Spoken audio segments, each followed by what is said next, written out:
All right, welcome everyone to Let's Talk Dental, a BioLay's webinar series. Appreciate everyone joining us. I am going to wait just a few seconds here and let our audience join us. So bear with us for a few seconds and then we'll get started.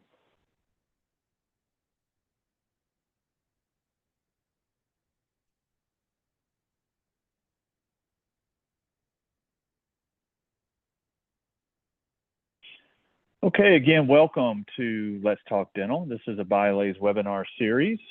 We're excited to welcome Dr. Brad Labreck as our speaker. The lecture this evening is called Dentistry on the Cutting Edge, How AI-Powered Early Diagnosis and Laser Treatment Improves Patient Outcomes. We're also very grateful for our co-sponsor, Pearl, for supporting us on this webinar. We'll be learning about both technologies this evening. During tonight's lecture, Dr. Labreck will be discussing how to harness the power of AI-powered imaging and lasers to deliver effective, minimally invasive, patient-friendly treatment. As always, we are hosting tonight's webinar on the Zoom platform, and we do welcome your questions during the lecture in the Q&A feature in the lower toolbar of your screen. We'll wrap up tonight's session with a few minutes to address audience questions with Dr. Labreck. So don't be shy. Feel free to post your questions during the lecture. At the conclusion of the lecture and Q&A session, I'll provide information about BioLay's education CE process along with additional web resources you can access to continue your learning journey in laser dentistry, including our next webinar on November 21st, which will be on billing and coding tips. Tonight's webinar, as always, is being recorded, and we will post it to our webinar library in the coming days at education.biolays.com. Dr. Brad Labreck is a general dentist whose focus is incorporating laser dentistry in the modern dental practice. He is passionate about training dental practitioners in the use of dental lasers in all clinical procedures. Dr. Labreck implemented lasers early in his clinical practice, being one of the first dentists in Canada. He has taken hundreds of hours of continuing education, and his practical experience makes him a global authority on laser dentistry and is sought after by dental practitioners worldwide to train them in successful implementation of this technology to improve their clinical outcomes from traditional dental protocols. Since 1995, Dr. Labreck has lectured globally on this technology due to his extensive knowledge in all wavelengths of dental lasers. Dr. Labreck maintained a general group practice in at Cedar Dental Center in Kamloops, British Columbia, Canada, until 2019, focusing on minimally invasive dentistry. Dr. Labreck, thank you so much for joining us this evening. We're excited to learn more about these two technologies and how they synergize with one another. I'll pass it on to you and you can take it away. Thanks a lot, Joe.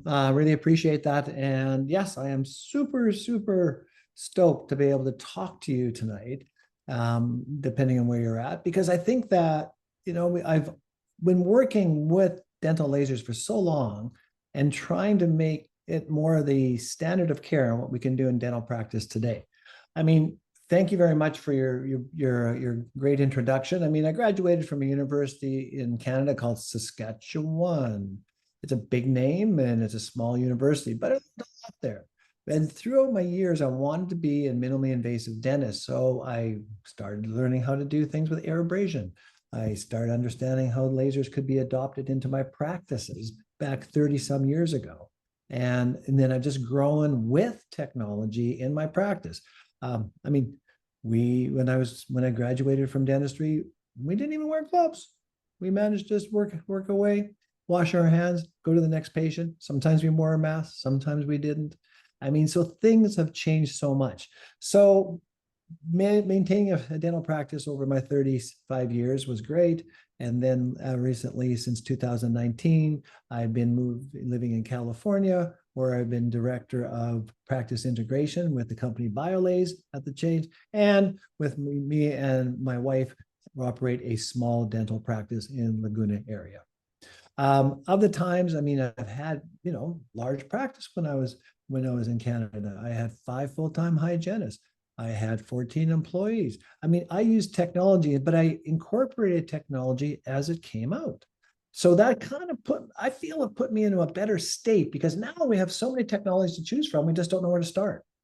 And so, I mean, as I talk to you tonight, I'm going to give you kind of my idea of how everything should integrate as managed from there, and how AI is a game changer, a huge game changer in what we can do on day-to-day dentistry now as we manage. I mean, we all are scanning. That's easy, right? Some of you use microscope, but all of us are using some type of optical enhancement. I like lasers. Lasers have made a huge difference in how I treat my patients. Now, you might have a certain thing, oh, I don't know if lasers are the best thing ever.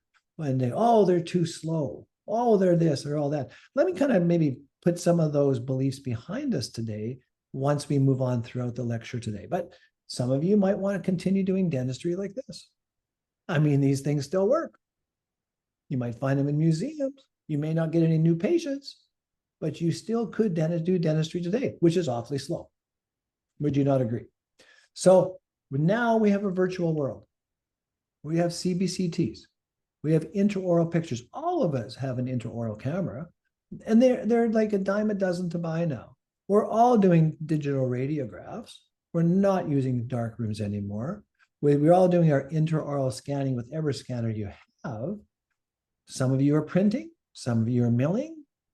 And now we have something to help at the beginning of everything is diagnostically using AI technology to help determine the disease process that we want to deal with.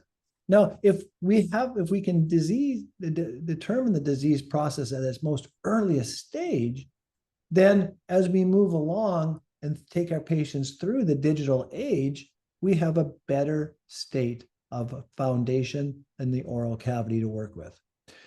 This came up. I read this. I was in Forbes about a year or so ago, saying that the dental industry remains well behind other industries in the healthcare segment in incorporating technology. We're like at the bottom of the bunch. You know, as far as the percentage of dentists that use technology, you go, oh, everybody must do this. Really? You know, it's only about the 10 to 15% of dentists in the United States or North America that are using some degree of technology. Technology is huge in medicine. When AI was brought into breast cancer, it improved the diagnosis by 96%. It increased treatment acceptance by 32 times, which meant that we were having earlier diagnostics and then bigger chance, more successful chance of having it treated successfully.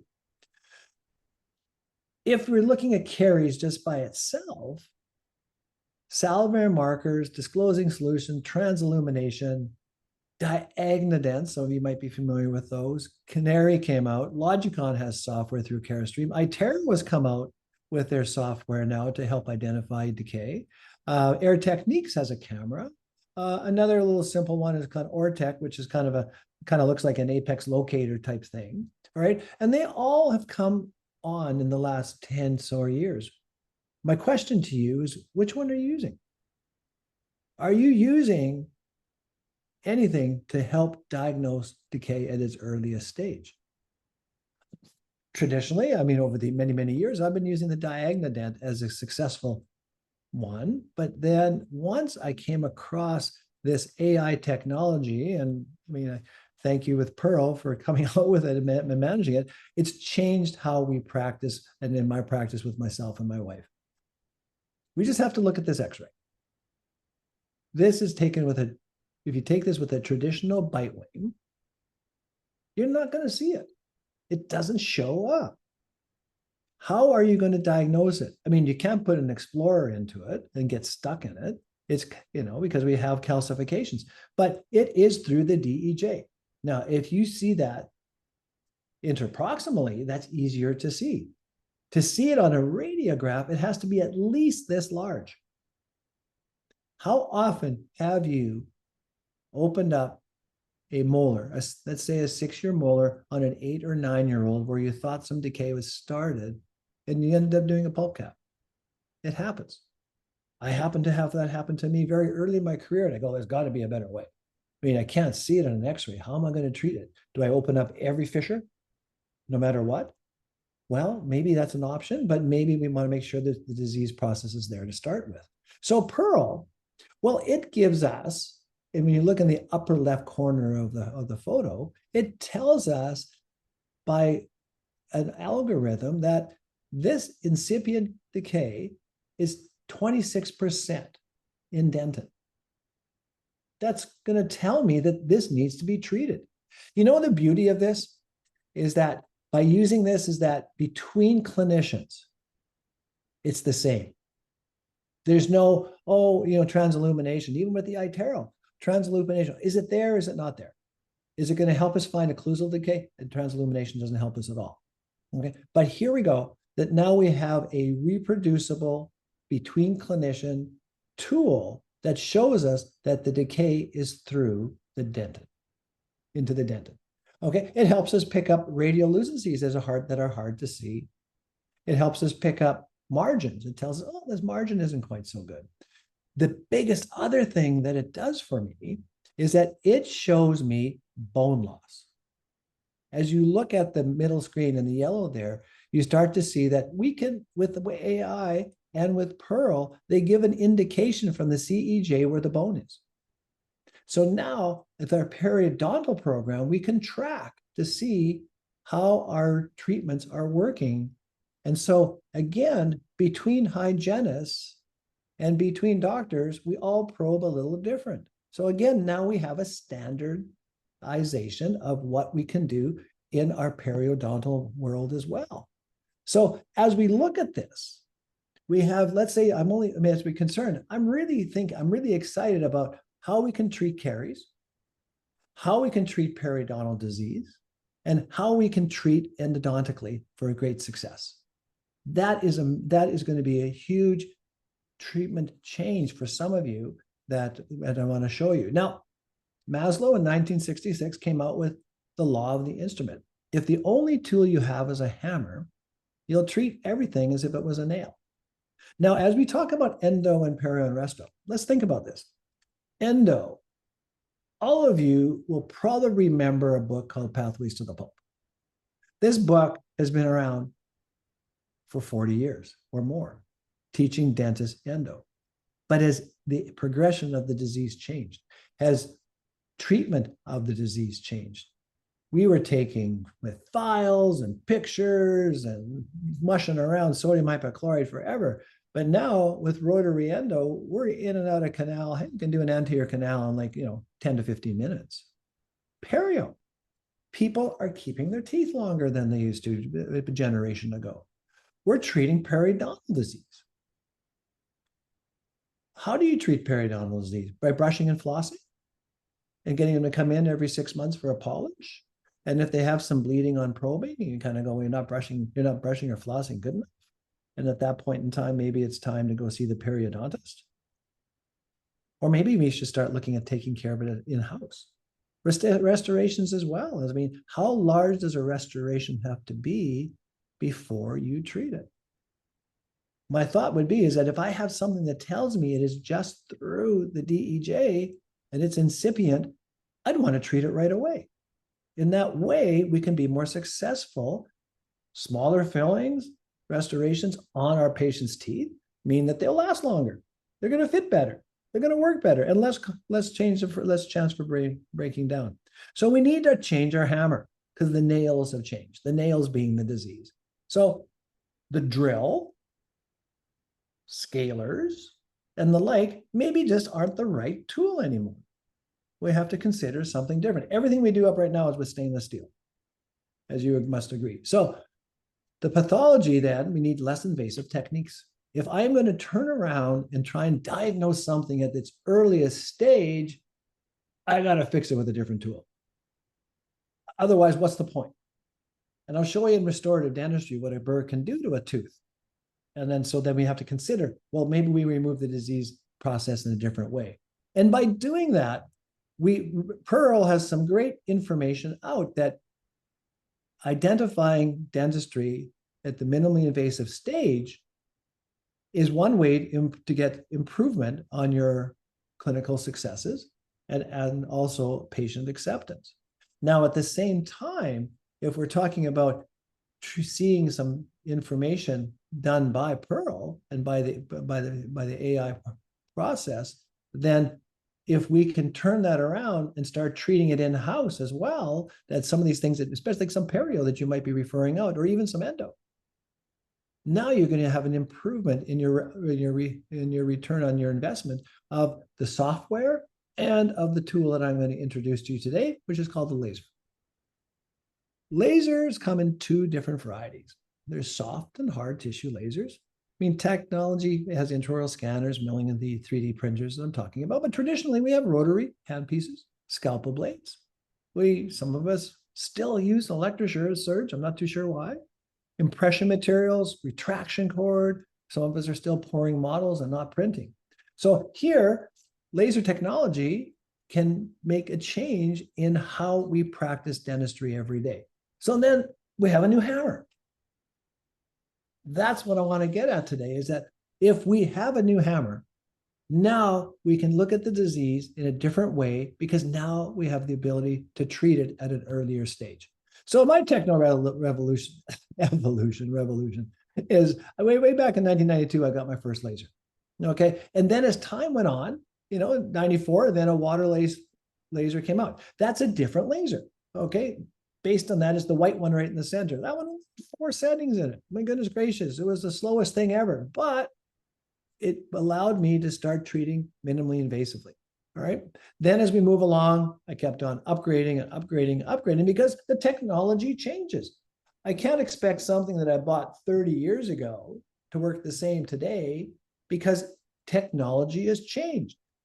You all have probably an iPhone 14, maybe? You don't, and anybody still working with an iPhone 8? Probably not. All right. Because technology has made our phones better, so we get a better phone. So again, lasers have improved. So if you all have any ideas about, oh, lasers, I've heard of them, they weren't that good ago, maybe start re-looking again, because the laser technology has improved dramatically over the last 5 years. And we have to understand wavelength as we do that. But why did I invest in technology? Well, it keeps my procedures more predictable. I don't have to worry about soft tissue. When I am preparing to take a scan, I have my soft tissue under control. I have no bleeding. I can see my margins 100% of the time. I can do more procedures per unit of time. And if I'm working on a crown and I'm invaded biological width because of the decay, I can actually do an osseous crown lengthening the same time. Perhaps maybe when I'm doing the anterior zone, I have a freedom pull. I can take care of that freedom pull at the same time. Maybe I have a deep pocket in that area that needs to be cleaned out, maybe a 6-7 millimeter pocket while I'm doing a restoration. I can do that at the same time. What does that allow me to do? Do more procedures per unit at a time. If I do that, I can still bill for the procedures. I don't have to have them come back for a separate appointment. And I try to keep these people happy. Happy patients mean happy practice. Mad patients go online, and I don't have to tell you where they go from there, because Yelp is going to kill you if you have unhappy patients. So why do you need AI? Well, early diagnosis helps us identify the disease process at its earliest stage. And then it's trackable. If you don't believe it's working, well, then wait 6 months and take another x-ray and see where it's at. Okay. But it's consistency that I really love, so that I can have different practitioners in my practices. And as they do that, when they read AI, they get the same answer. And nothing changes. All right. So between Dr. 1 and Dr. 2, hygiene 1, hygiene 2, the diagnosis now is the same. All right. And it's called second opinion for a reason, because you can say, oh, this is what I normally see, but now I show my patients on the screen what AI has shown me, and it really integrates into their head going, oh, well, if AI said it is, it must be true. And you know that a lot of people really believe in AI these days a lot. So it improves our accuracy, an unbiased opinion, and it's very quick. It's very quick. When we first incorporated into our practice, it bolts onto your software, and it reviewed our x-rays over the last 18 months that we took and gave us an idea of where we're at. I was blown away. Blown away. on when we started going through the x-rays that are looked at by the technology. All right. So successful people are always looking for ways to help others. And that's me. I love to help people as much as I possibly can. Where are you in your practice growth? Because unsuccessful people are always asking, what's in it for me? What's in it for me? What always has been my opportunity to help others is trying to do the best I can every day in my practice. Make sure that people get what they want. Make sure that they're treated appropriately. And I treat them like they were my mother, my father, my children, my grandchildren now. I want to make sure that they get treated with kid gloves. I want to treat all my patients the same way. So why lasers? Well, why is a laser? Well, a laser is light. As we look at the spectrum of light, lasers fall into the play of infrared light. In doing that, we have soft tissue lasers, which are kind of like the diodes. We have erbium lasers, which says YSUG and erbium YAG, which is in the middle. So that's mid-infrared. And then we have CO2 lasers way at the other end. They all interact with the body a different way. In the middle, visible light is the reds and the greens and the neons and all that sort of thing. And when you turn a laser on, you're always, a dental laser, you always see a red light. That red light helps guide you where the laser energy is going, because you can't see the laser energy. So you need the red light to show you where it's going. And that red light is called an aiming beam. All right. So that gives us an idea. So what's really important about energy is that light energy is absorbed by the tissues that we're aiming it at. So if we're absorbing it at the tissues we're aiming it at, it has to be absorbed properly to interact. So if you move at when you talk about, let's say, the YSGG laser 2780, which is the water laser, it's absorbed by hydroxyapatite. And its partner in the marketplace is an erbium egg. It's absorbed by hydroxyapatite too, about the same, right? And it's also absorbed by water if you look at the water scale. Okay, and it's absorbed by water, not 100%, but it's absorbed about 90%, 95%. Now, you go, oh, well, maybe it should be absorbed 100%. Well, that doesn't really help too much. If you're doing soft tissue surgeries, you'll find that the 2940 nanometer laser energy will be creating minimal to no heat. So you don't really get good hemostasis without having to lower the water down to very low or turning it off. All right. The 2780, because it is absorbed, at the point of about 98%, it creates just enough heat as you're working with it to stop any bleeding. Now, people go, well, I've used lasers before, but they still bleed. Well, understanding that you have to let the energy get absorbed. And if you move quickly with laser energy, it's light. It has nothing to do with the tip. The tip is only the flashlight. The energy comes out, you hold it on the tissue, and it gives you the result that you want. If you move too quickly, it doesn't get absorbed. It doesn't do what you want it to do. All right. So just think of a magnifying glass, and you're focusing that energy, the light energy, through the magnifying glass to the ground, and you start to make a burn on a piece of wood. You have to continue moving slowly and keep focused to make that happen. If you don't, then you're going to be in trouble because it's not going to work. So that's the whole idea about laser energy too. So that's kind of a problem that most people have when they first bring it up. So we teach you that in our training courses as you incorporate them as well. Okay. But depending on what you want to do, you need the right tool. Here, this is a very large hemangioma. Now, I could cut that away, but I might not have good control of bleeding, or I might end up with some scarring or something at the end. Well, if I take a diode laser that's absorbed by pigmented tissue, we know we have a lot of blood in there. So by holding the diode laser over that lesion, it shrinks the lesion without touching it. And over the period of about 6 weeks, this is what the patient looked like, with one treatment, only holding the laser energy over the lesion. Another one here is a venous lake. And then you can see this venous lake there, very large.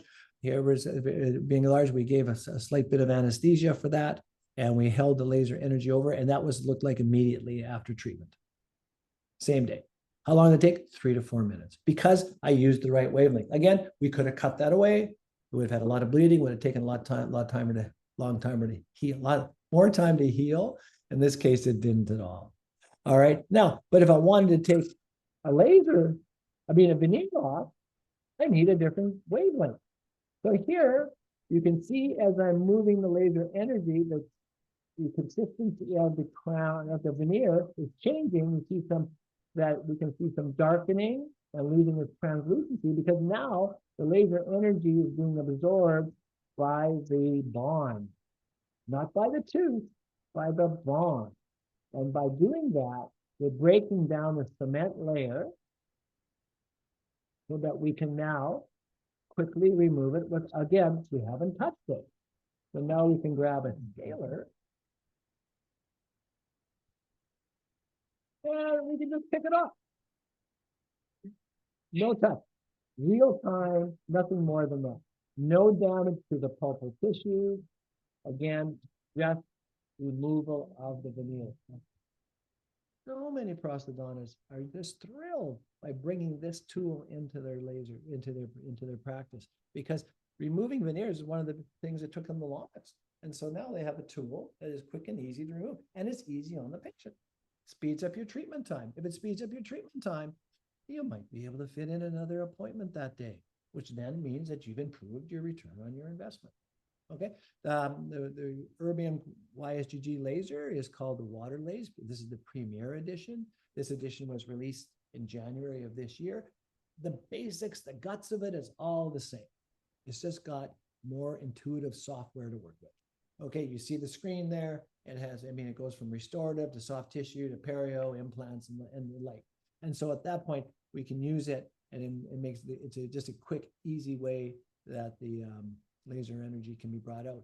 The fiber is a very flexible fiber, which is attached to a handpiece, and the handpiece is where we put various tips in, depending on what we want to do. We have tips for endo and perio, and then for implants and restorative dentistry and soft tissue.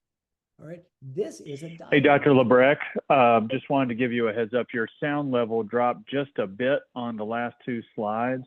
You're still coming through clear, but the sound level dropped a little bit. If you could speak into the speaker just a little bit more. Okay, is that better? Yes. Okay. So at the point here, this is a soft tissue laser, and this laser here is only used on soft tissue. You cannot use it on bone. You cannot use it on a tooth. You can't use it to remove decay or calculus. It can only be used for soft tissue. All right. It's helped stop bleeding. Okay. But we can also use it to promote healing, and we can also use it to bleach teeth. So again, and so that's the advantage of this wavelength as well. So in your clinic, here we go. Early detection of caries and bone loss. Well, if I take a bite wing and I put this through Pearl, I see bone levels. I see calculus being identified. You can see that in little green boxes there. I can see decay, incipient decay through the DEJ at the same time. So I have a lot of information to promote and show to my patient. Traditionally, that's what we got to work with. All right. Now, is bone loss? Do you see bone loss? Maybe you don't. Then we have to do some probings. Is the probing consistent or not between patients, between hygienists, and between doctors? Maybe not. So then we have an issue to go with. The beauty of this too is that because you can print this off as a PDF, that is great for submissions for treatment plans as well. So let's say restorative dentistry in the early age. If you use a burr, you are going to cause some damage to the tooth. What kind of damage? Well, you can see, and this is Loma Linda University study, is that it causes fractures. We create a smear layer and the like. Well, if we do the same thing on the same tissue with a erbium water laser, we have no smear layer. Because we're not damaging the tooth, we're not pushing and pushing on it, we don't have any fracture lines. And because the smear layer is gone, we've actually opened up more of the dentinal tubules, more so that we have longer resin tags on bonding. So our bond is stronger. So we have a stronger bond compared to not the same. Cracking, no cracking. So in the case like this, yes, this is an incipient lesion. we can show our patients, say, oh, look at, there it is. See that red dot? It's going through that cap of enamel and it's getting inside there where it's soft. We need to treat that. Oh, and it's gone through just enough. I think we can repair that now. Maybe we don't even have to use any anesthesia. I have a water laze that can be used that will not cause any damage to the surface, not create any heat, but remove the decay process quickly and easily, and I can place a small filling. How do we do that? Well, first of all, look at how easy it is to show them. This page here is killer as far as showing our patients what's going on. They love the color, and it's like, I get it. No problem at all. When can you start? Is usually the margin we have, what we ask for. This was just showing again that the bond strength is as equal, if not stronger, than phosphoric acid. So I'm playing a quick video here. We're removing some interproximal decay. I am using the water lace. The tip that I'm using is allowing me to remove interproximally, but because the energy only comes out of the end of the tip, we can rest it on the adjacent tooth without causing any damage, which you can't do with a rotary handpiece, of course, at all. Now, as you see, as you look into the mirror here, is that you can see I'm breaking through the marginal ridge already.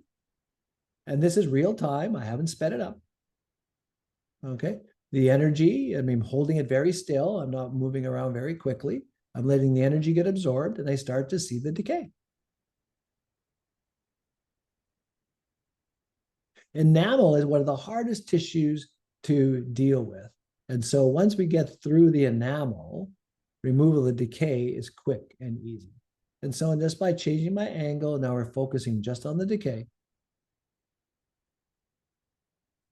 And again, no need for any anesthetic. So sometimes we just fit this in at the hygiene appointment going, oh, we have a bit of, yeah, we have 15 minutes in the chair over here.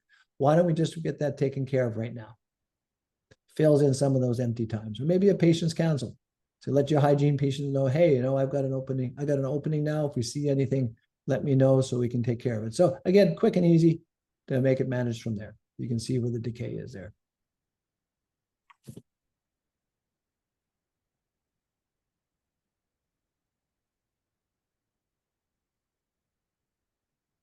There we go. So you can start to watch how it goes there. Okay. Oh, wrong way. Class 5s, again, much easier to see. Again, once we've seen it, maybe we don't need AI to identify these type of things, but I want to show you how easily it is to remove the surface layer and create our box that we need to promote and to bond our restoration. Again, no anesthesia is usually necessary for these cases. Even when patients have some sensitivity to air and water, they have less sensitivity to the laser energy. As I'm moving forward, I am kind of removing that sclerotic layer. I am starting to put in now my retentive areas. You can see how closely, how specific I can stay away from the gingival tissue and not damage it at all and not even get close to it. I have very good and very precise movement of the tip. And just by angulation, putting in some retentively grooves I like to place in, but you can see again that the laser energy does the job for me very quickly and easily. All right, so why use a laser in dentistry? Well, if we can identify it early, that's great. Minimally invasive, less damage to the tooth, so it makes the filling last longer. But beauty that we don't need anesthesia, but here we can, and also laser energy also stimulates reparative dentin production. You don't need any chemicals for that. It reduces restoration microleakage over time compared to traditional. So if you finish the margin and you clean it with the laser and you compare traditional acid etch bonding to laser etching and bonding, you will find that the restorations show better over time, less micro leakage. It removes the smear layer. Did you think putting 35% phosphoric acid on something was a good idea? If we put it on any other portion of our body, it's not great. Why do we think it's okay to put it on teeth? No wonder there's sensitivity. So if there's sensitivity, then we got to put gluma on. Well, my goodness, gluma is made out of glutaraldehyde. Well, glutaraldehyde is a very toxic substance as well. So again, I think, why are we using these huge chemicals if we don't need it? Laser energy helps reduce sensitivity. It removes the smear layer, promotes bond of the restoration, and it also promotes deep reparative dentin faster than traditional. So even on deep decay, it's the tool of choice to remove the decay even when the patient's anesthetized, because it has these beautiful areas that it helps with day-to-day dentistry. All right. So in combination now, we can treat incipient lesions because now we can diagnose them early. Because radiographs will not show that to us. It's minimally invasive to the patient, little or no anesthesia. Well, that in itself will improve our return on investment because now I can work on multiple quadrants at the same time. So I can, instead of booking in for quad 1 for a few restorations, maybe we have some incipient lesions in quad 1, 2, 3. Well, now we can do all 3 the same day. I mean, it's not that difficult to do. Of course, you need some training. If you expect the fact that you decide that you want to make an investment in a water laser, and then, or any laser, and you think you can just pick it up and go, well, you haven't been trained on how to use it. It's not going to work. We have run at BioLaser, we run great training courses on a regular basis to ensure that when you have this in your hands, that we teach you how to use it properly for maximize your success. Enough about restorative. How about perio? Who's excited to go get periodontal surgery? How about who's excited in the today? You're all in the dental industry. Would you like to have a flap? Would you like to have your bone ground down? Is that what you think that perio should be done? I think as dentists and GPs, I always thought I was really good at managing it, but I was very bad at treating it. So now, because I've found this other technology, the water lays, I can start treating it at the earliest possible stage. But everybody's scared to treat it. Like they go, well, how much bone loss should I do? How much do I have to wait for? My goodness gracious, how much bone loss do you think you need before you start? Okay, well, let's see what we can come up with here. This again, you look at this, here the red line there says that we have bone loss 4.5 millimeters. So that means that we have lost about, if we know that 3 millimeters, it's 3 millimeters sulcus, we've lost 1.5 millimeters of bone. How much do you think is appropriate? If we continue to let it be lost, then it's going to be harder to treat. But traditionally, if you're going to treat that, I mean, if you're going in with ultrasonics and curettes and the like, sometimes they just don't fit to the base of the pocket. They're not removing the disease process at that point in time. And so then we have continuation of the disease process. So now that 4.5 millimeter could, in 6 months, be 5.5. Then what?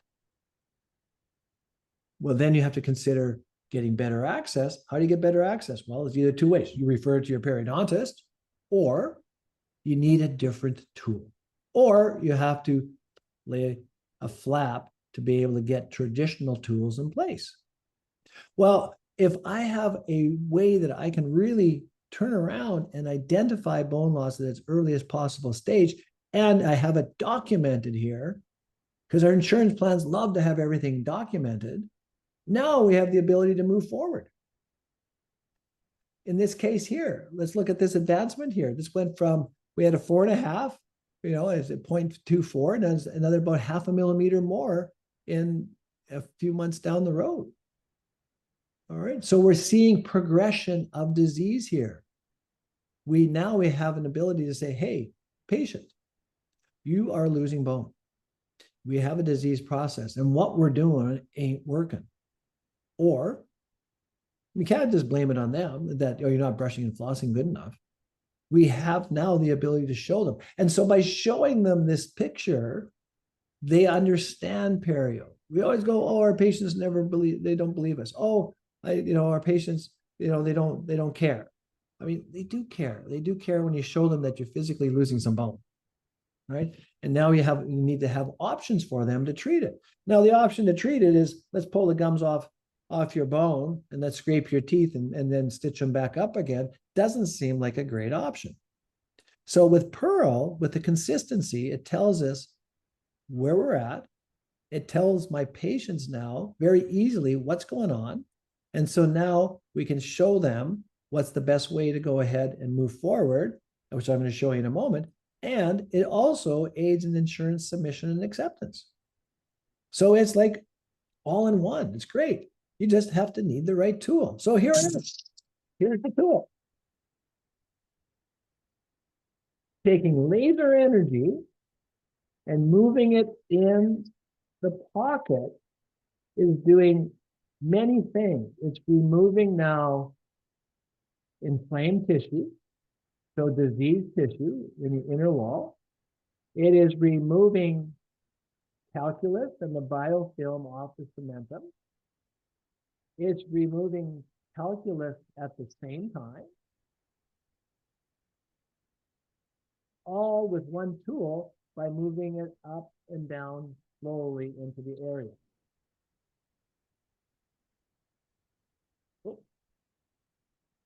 As we move into this deep pocket here, you start to see under the microscope all the tissue and there's calculus flying out of that area. If you notice, the tip itself is made out of a glass material. So it's not strong enough to scrape that away. We are just moving in that zone. And as we're moving in that zone, the light energy is interacting to remove the infected tissue in the calculus first. Laser energy removes infected tissue first. How long you stand there? You stand there until you see no more infected tissue coming out. It can be a minute. It could be 5 minutes, depending on the tenacity of the calculus and the type and what's going on in that pocket. It's amazing, though, when you start to see that. Now, so traditionally, we would lay a flap. We would have to grind some bone away. We would have some post-op sensitivity because our roots would be exposed. And it's very painful. And it's final. You can't, I mean, if you grind bone away, you can't put it back. It's gone, right? So you've already lost it. And it takes a little bit of time, a lot of time in the chair. Now, Waterlays is minimal to no flap for mild to moderate periodontal disease. What's that? Well, 5 to 7 millimeters. It stimulates bone growth. We can actually stimulate bone with laser energy to grow back because it stimulates the osteoblasts. It maintains root coverage, so we don't have to worry about post-op root sensitivity. The treatment time is quicker. It reduces inflammation, so we have reduced post-op pain. There's no reversible damage. It's not removing bone. We're stimulating new bone growth.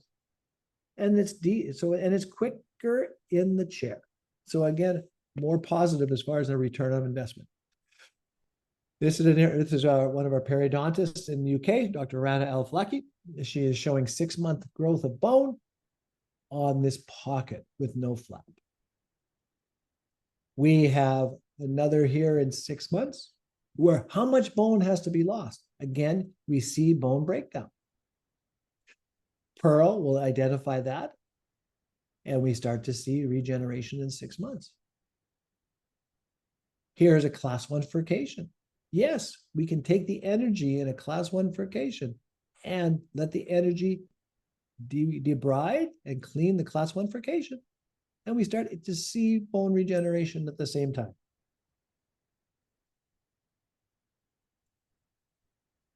If we consider peri-implantitis, which is being huge these days, is that, again, we're losing bone. It doesn't take that long to lose bone, but you have to tell me, what tool do you have in your dentist clinic right now that you can actually clean an implant 100%? There's nothing. You scrape it, you do this, you do that, you have Teflon, you have other things. Some people make sandblasters to it and the likes. There's got to be something better. Well, if you see when I'm using laser light energy, in 9 months, I had a failing bridge that responded very favorably. What do? We have a tip. It's a side firing tip. Laser energy can be placed aimed directly at the implant, creates no heat. Erbium lasers create no heat. The YSGG laser, water laser, creates no heat. So, but it removes 100% of the biofilm.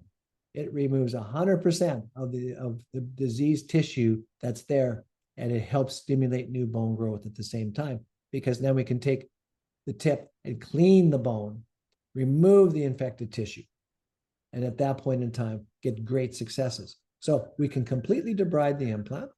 We can gain access without damaging to the implant through the threads. We're detoxifying the implant surface and really reduce inflammation. So the laser energy is the only effective tool that I know of that can effectively debride an implant surface on a routine basis. You want successful treatment of implants?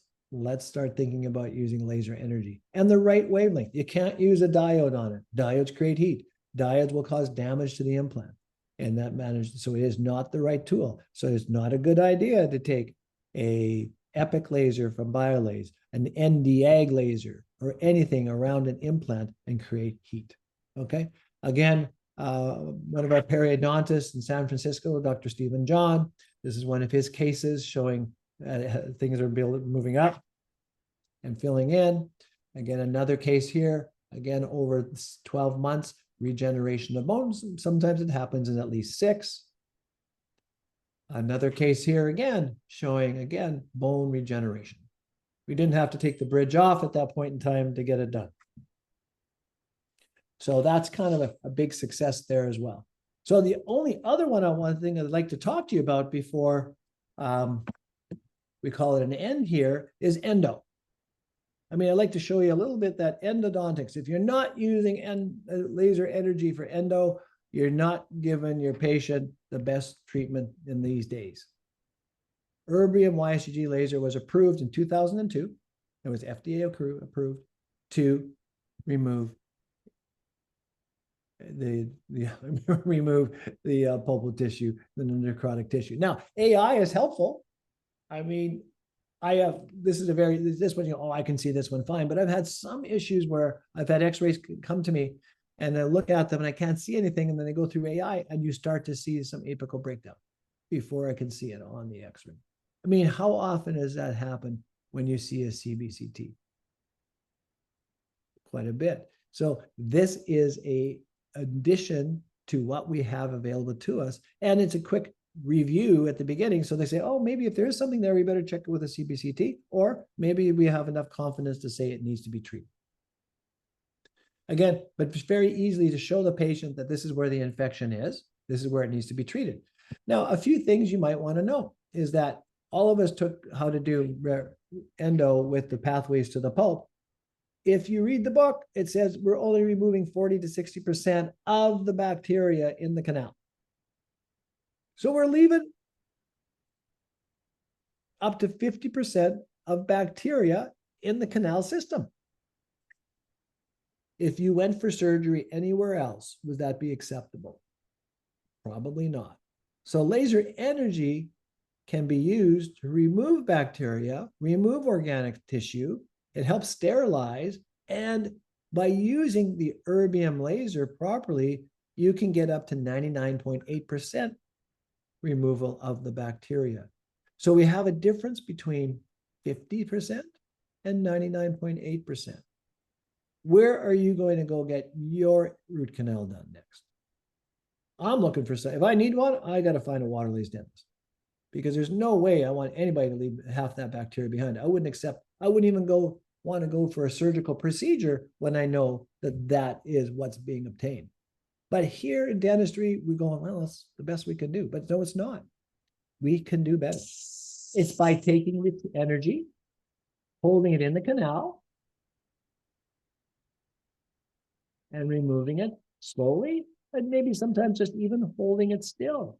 We don't have to go down to apex because light manages to get there. And I'll show you a quick little video on that.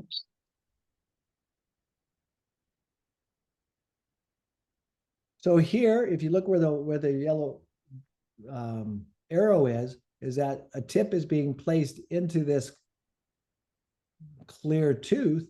And as you do that, it's placed, you can see that the energy is removing all the dye from the whole canal system. If you didn't see that once, let's watch it again. There you go.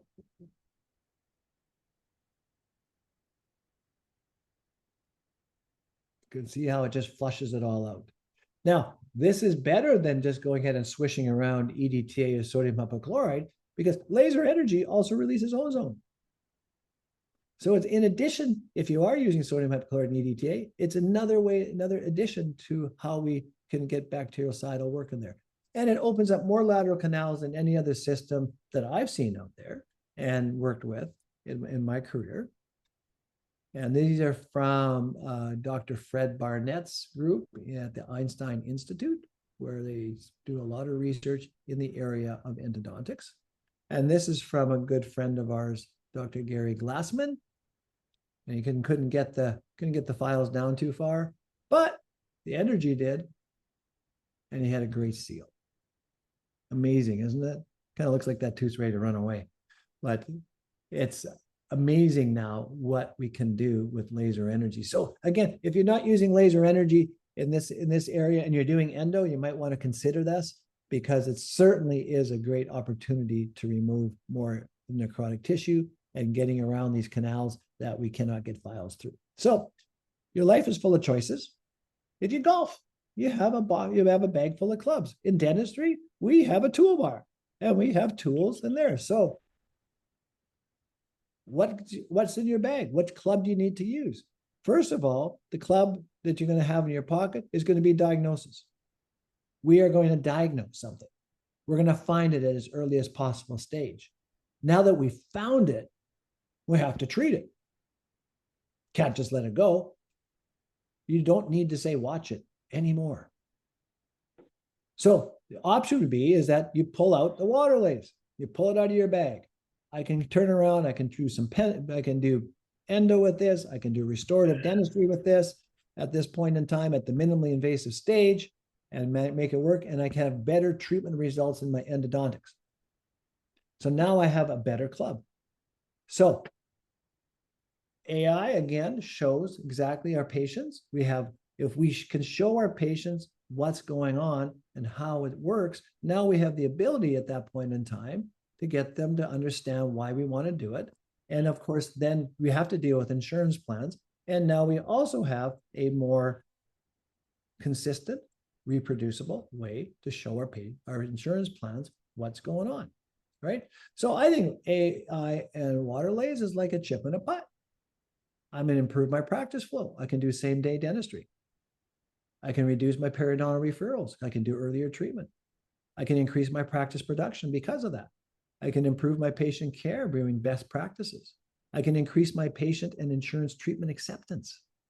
And I can my staff feel like we're actually doing a good job and we're helping our patients on a day-to-day basis. We don't have to deal with patients that are screaming and complaining and then coming back and going, oh, that filling you did is the worst thing ever, because we've caught it at an earlier stage. That's just to hit a few things. Now, again, just so you know, lasers, they actually can do a lot of other things. I do frenectomies, gingival depigmentation, gingival troughing when I'm scanning, fibroma removal, reconditioning soft tissue, implant exposures, cold sores. I use it for extractions, crown lengthening, bony and soft tissue. We talked about restorative, pulp capping, veneer and crown removal, pediatric procedures as well, endodontics, gingival grafting, root resections, dry socket treatments, post-surgical osseous conditioning, periodontal therapy, periimplantitis that we've talked about. One other thing to bring to your attention is that the Waterlays recently has come out with a fractional handpiece. If you want to get into aesthetics, it's a great thing to consider. It works with water, not heat. Patients do not have to be anesthetized for most patients to do this. And these are some great results that we can get from removing pigmentation, giving a smoother looking skin. That's called the fractional handpiece. All right. It's safe. It reduces fine lines and blemishes, some scarring as well, improves the skin texture, and there's no downtime.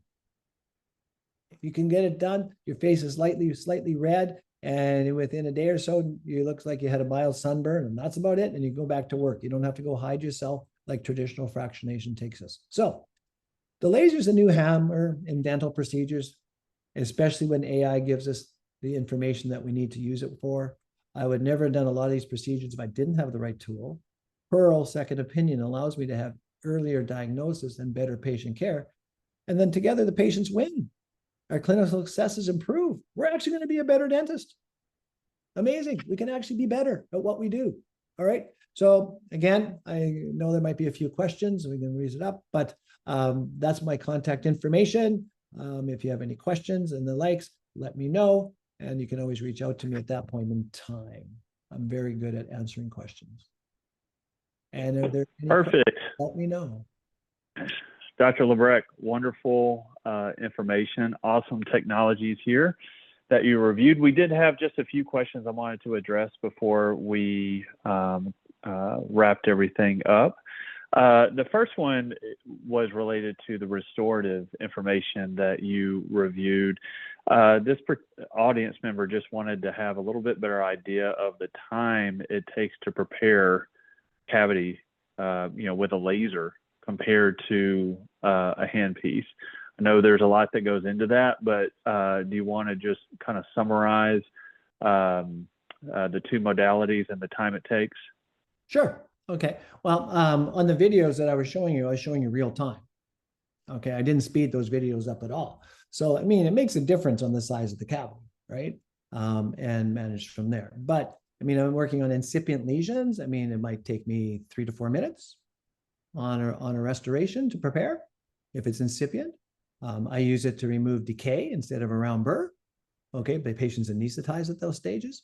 And so, I mean, we all prepare restorations at a different speed and manage from there. So all I can tell you is that the energy, does it move as fast as a high speed? Not really. But are you quicker in the chair? Yes.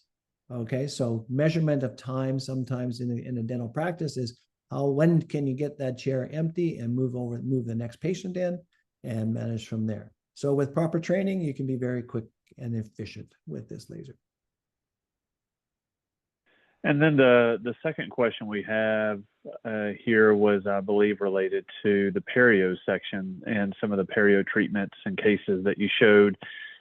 This participant or audience member just wanted to understand a little bit better about how many treatments and how often it took to get that bone renewal. Do you want to address the perio protocol or summarize it? Yeah, well, the perio protocol is, we call it repair, and it is a one-visit procedure. What we do with that procedure is that we remove the diseased tissue, we stimulate, we decorticate the bone by minimal to no flap and stimulate some bleeding at that stage. At that point in time, it's about 5 to 6 steps to do the repair procedure. It takes let's say a pocket that you're looking at, let's say, because we're looking at pockets, we're not looking at whole quadrants at this stage.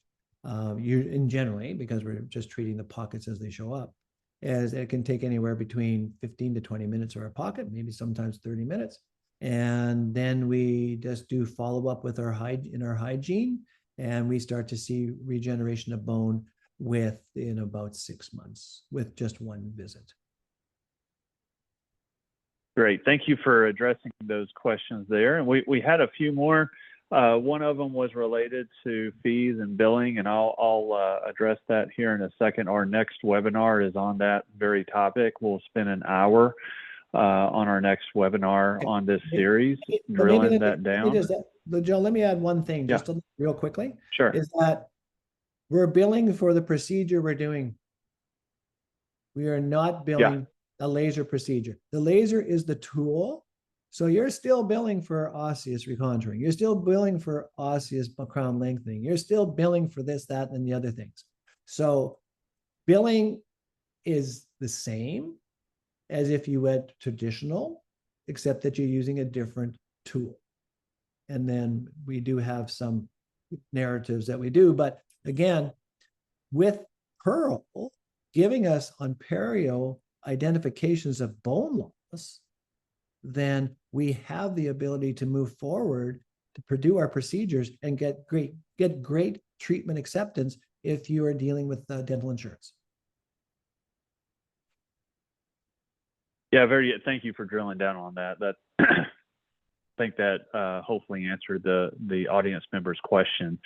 As we wrap up here, we did have another question about a particular slide of Dr. Labrecque's that was earlier in the presentation. We did record this session, and we will have this on this website, education.biolays.com. We should have that up in the next day or two, and then you can hop on and watch the recording, fast forward, rewind, and hop right to the section that you would like to review again. So just wanted to make sure everyone understood that we have recorded this, and it will be up on our education website here in the coming days. Also wanted to, as we wrap up, thank Pearl, our co-sponsor. Obviously, they have amazing technology. And if you would like to learn more about Pearl and their AI technology, go to hellopearl.com. If you would like to learn more about water lathes, diode lasers, just lasers in general, I would encourage you to go to education.biolays.com. And you can find all sorts of education on here, both for the water lathe wavelength that Dr. Labrecque mentioned, but he also mentioned the diode wavelength. And there's a lot of good information on these websites. This is really a portal that you can go to continue your learning journey. The other thing I wanted to mention as we wrap up 2024, which is crazy to think about, we're quickly wrapping up this year. We have some great in-person seminar opportunities. Dr. Labrecque is actually instructing a seminar coming up in Atlanta on October 26th. Then we'll have another one on November 9th in Charlotte. And our final one will be a week later in Chicago. These are educational-based seminars that you can go to learn more about laser technology. So if you would like to learn more about these in-person lectures, you can go to our education website, and they'll be listed underneath the seminar area. As I mentioned, if you do want to learn more about billing and coding and revenue generation with your laser, or just how all this works, please join us on Thursday, November 21st at 5 p.m. Pacific time for our next webinar. And you can register for that webinar at biolays.com/webinars. And then finally, you do receive a CEU for joining us, and you must be officially registered to get your CE. After we wrap up, you will receive a survey via email that you put into the registration. So check that over the course of the next day and fill out that survey. And at the completion of that survey, you'll receive your CEU. Again, please go to biolays.com/webinars to register for future webinars or to watch this recording or previous recordings. And if you have any questions for the education team here at BiOlays, feel free to email us at education@biolays.com. And with that, we are wrapped up. So Dr. Labrecque, again, thank you for the great information and the great lecture. To Pearl, thank you for supporting tonight's lecture and all the great information that they provided us about their wonderful technology. And to our audience, we hope that you'll join us again on November 21st for our next webinar. Thank you and take care. Thank you, Dr. Labrecque. Thank you. Goodbye.